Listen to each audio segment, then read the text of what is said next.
મહારાજ તમારા જેવા રાજા હોય અને મારા જેવા પ્રધાન હોય તો રાજમાં હું ખામી હોય? અરે પ્રધાનજી, આપણા ગઢના કાબરે ભોળા કિલોર બતાટા અજબ દેવ કબરાટ કરી રહ્યા છે.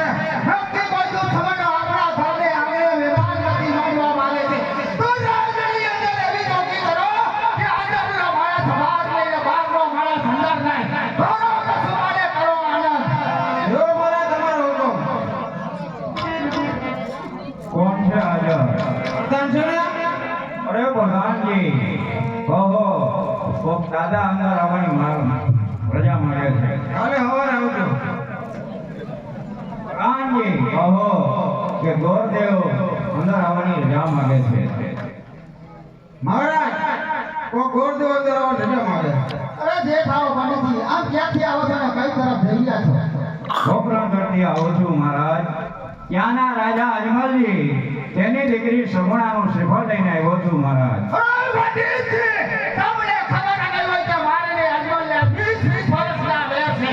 એટલું નહીં માટે 24 વર્ષના બોલા છે. માટે 20 પડોથી કહું રાજ્યમાં કદાપી નહીં થાય. અરે મહારાજા, તો પંડિતજી અહીંયા દેહનો ત્યાગ કરશે અને તમારી પિંગલગઢ નગરીને બ્રહ્મ હત્યાનો પાપ લાગશે.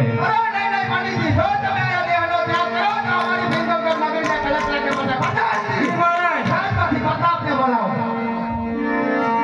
આજે પ્રધાન બોલાવે પ્રધાન જોડે. આવજો રાજે દરબાર, આવજો રાજે દરબાર. પ્રધાન બોલાવે પ્રધાન જોડે.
તમને તમારા પિતાશ્રી બોલાવે. પિતાશ્રીને દરવામાં પ્રતાપના નામ.